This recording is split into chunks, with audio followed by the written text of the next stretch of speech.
سلام بینندگان ارجمند، امروز سه‌شنبه 13 ایون است. من خیرامان بخوزاده نشر امروزه برنامه خبری و تحلیل اخبار آزادی را تقدیم شما میکنم. توجه کنید به سرخط موضوعهای این نشر برنامه.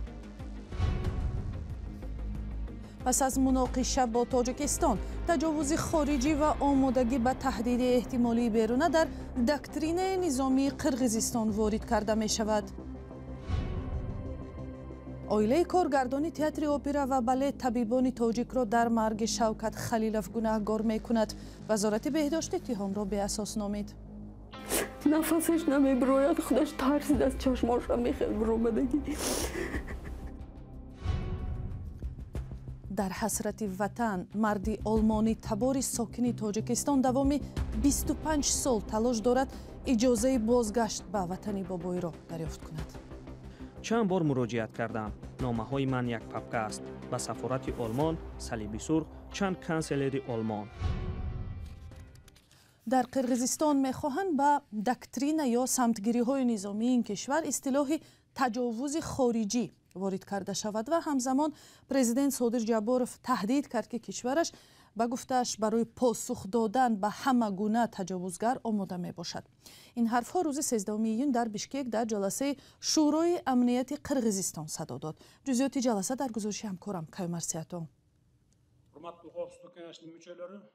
روز 13 ایون در جلسه شورای امنیت قرقیزستان پیشنهاد شد که به طرح دکترین نو حربی اصطلاح تجاوز خارجی وارد کرده شود. جنبه قلوبای وزیر کارهای خارجی قرقیزستان به آوردن نام تاجیکستان گفته است ضرورت وارد کردن اصطلاح تجاوز در متن این سند وجود دارد. دیپلمات بلندپایه گفته است شما یاد دارید که سالهای 2021 و 2022 چه حادثه های روی داد و افزوده است که از این رو عملهای قرقیزستان ضد تجاوز باید به متن دکترین وارد کرده شوند. در سرحد تاجیکستان و قرقیزستان ماه اپریل سال 2021 و ماه سپتامبر سال 2022 مناقشه سر زد. هر دو کشور همدیگر را در شروع نزاع گناهکار کردند. ده ها نفر کشته و زخمی شد. در جلسه شورای امنیت قرقیزستان، پرزیدنت آن کشور صادر جباروف به پیشنهاد وارد کردن اصطلاح تجاوز نظامی به دکترین نظامی قرقیزستان راضی شده است. از همه گونه نزاع پیشگیری کردن ممکن است و هم تنها با راه دیپلماتی باید حل کرد. ما در سیاست داخلی و خارجی از این اصول کار میگیریم، ولی عین زمان وقتی به ضد ما تجاوز خارجی صورت میگیرد و مردم ما جان میدهند و خانه و زیربنیادهای دیگر ما آتش زده و ویران میشوند، ما نشسته و تماشا کردن نمیتوانیم. ما آماده پاسخ دادن به همه هستیم.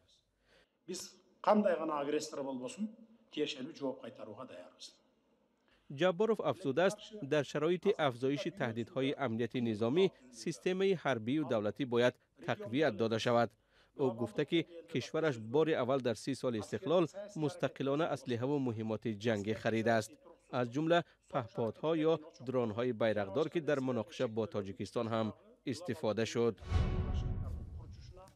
خانواده هنرپیشه معروف تئاتر اپرا و بالت تاجیک شوکت خلیلوف به دادستان تاجیکستان شکایت کرده گفته است که او در نتیجه معالجه و جراحی نادرست درگذشت. سنجش وزارت بهداشت این اتهام را به اساس نامیده است.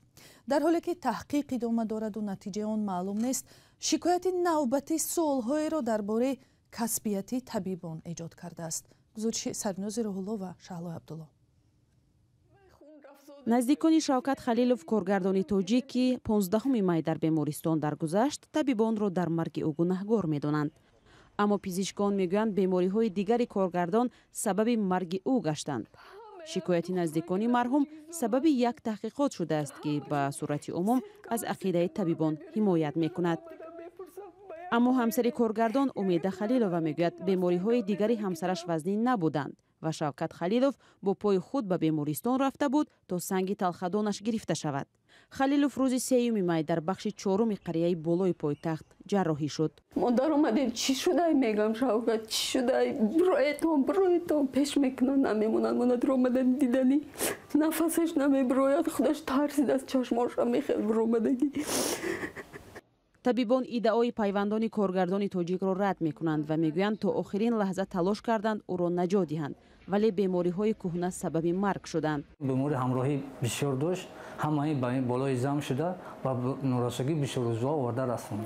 ҳамаи бемориҳое ки ҷарроҳӣ мешаванд як миқдор авориз доранд, ориза доранд. новбаста ки айчи ҷарроҳӣ мешавад, одамое ки ду-се бор ҷарроҳӣ мешаванд, аворизашон бисёртарак мешавад.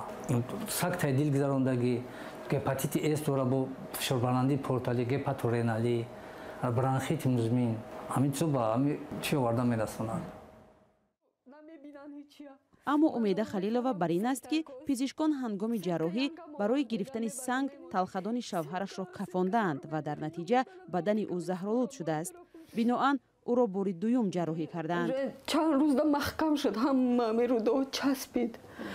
аммо бояд повторни оператсия кунем. ман дигар илоҷ надоштам, гуфтам мумкин ки нақс шавад, мумкин дигар ҳеҷ илоҷ надоштем.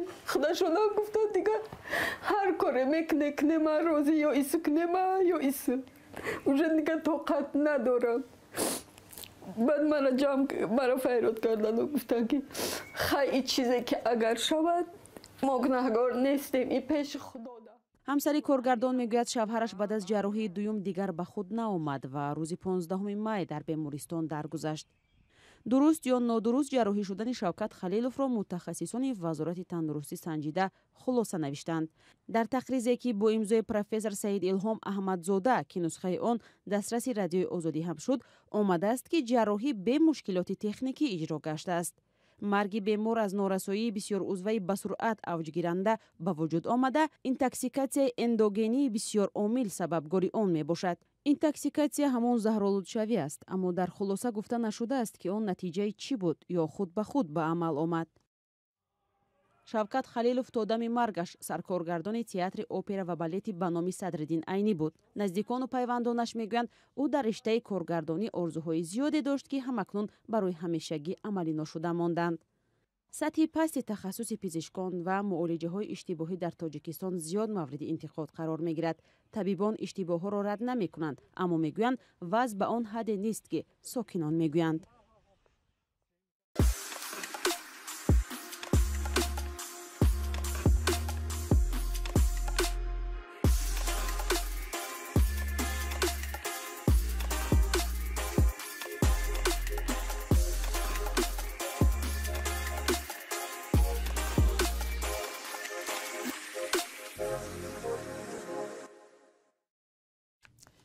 кормандони нерӯгоҳи вайроншудаи Чернобил дар Украина мегӯянд, сарбозони рус ки инҷоро ишғол карда буданд, аломатҳои заҳролудшавӣ аз таъсири радиатсия ва ё ташашшӯ доштанд. онҳо мегӯянд баъзе аз сарбозоне ки бо вуҷуди ҳушдорҳо дар замини заҳролуд хандақу сангар меканданд, дар бадан обила доштанд ва қай мекарданд. ҳамкорам Тоҳири Сафар гузориш медиҳад.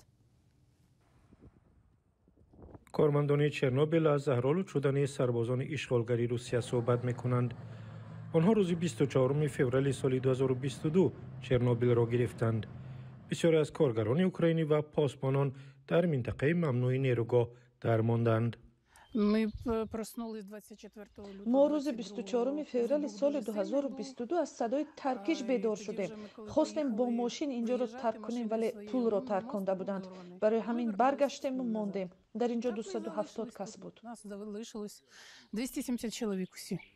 нерӯҳои Русия огаҳӣ аз хатарнок будани маҳалро нодида гирифта, дар заминҳои бисёр заҳрогин хандақу сангар меканданд.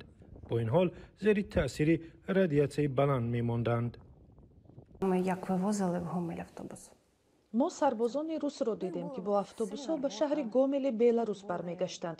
қай мекарданд ва обилаҳои калоне дар баданашон буд. мо ба онҳо гуфтем, дар инҷо гаштан, нишастан ё дароз кашидан ҷои алаф ман аст. онҳо гӯш намедоданд. ҳар чӣ мехостанд мекарданд. гарду хоки бисёреро бардоштанд. радиатсия зиёд шуд. мо ба онҳо гуфтем, худро бишӯянд, либосу кафшҳояшонро пок кунанд. аҳамият намедоданд.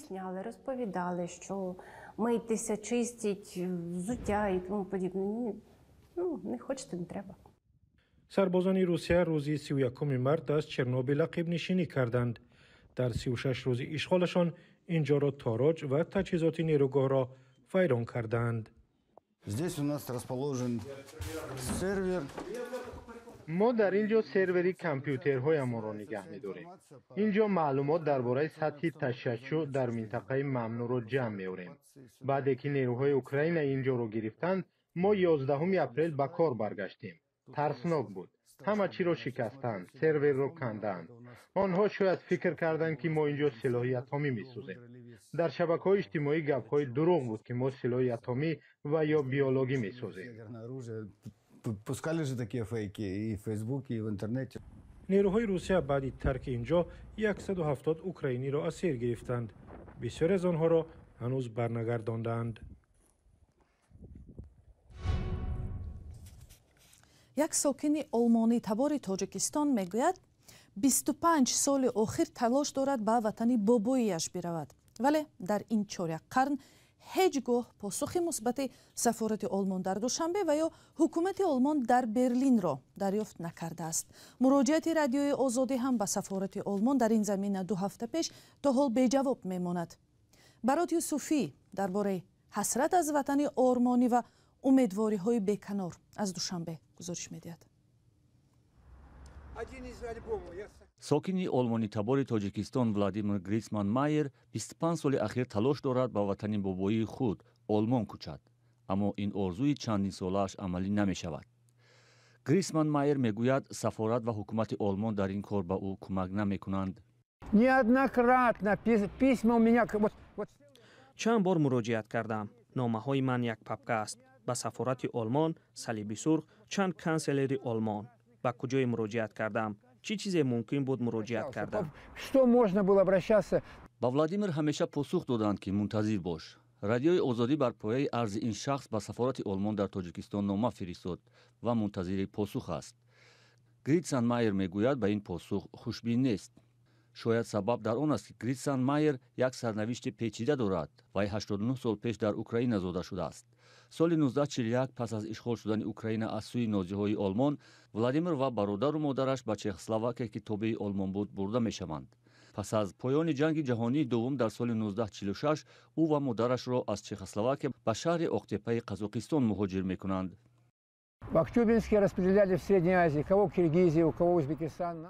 در اکتوبینسک همه را تقسیم کردند. برخی را به قرغیزستان، برخی را به ازبکستان. ما را باشد به دهه قلاباد ناحیه یاوان فرستادند.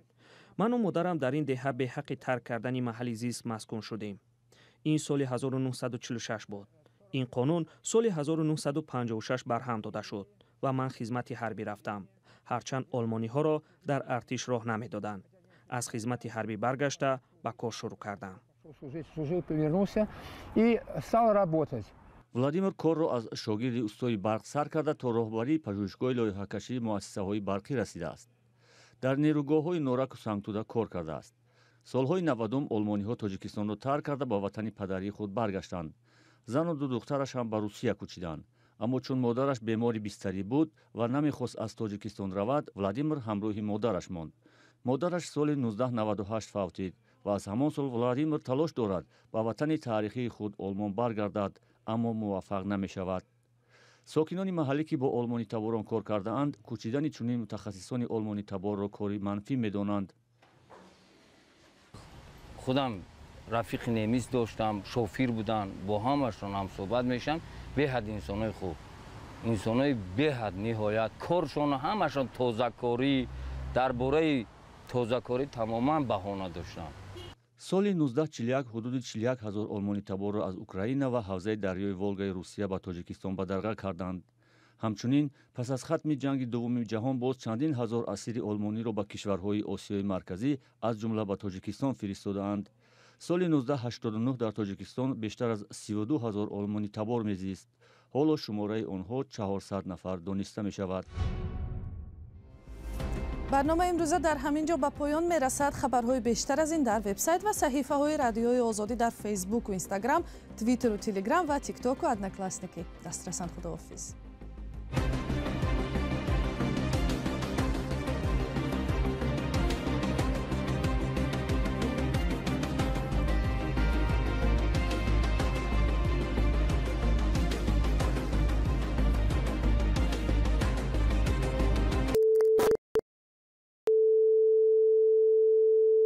This is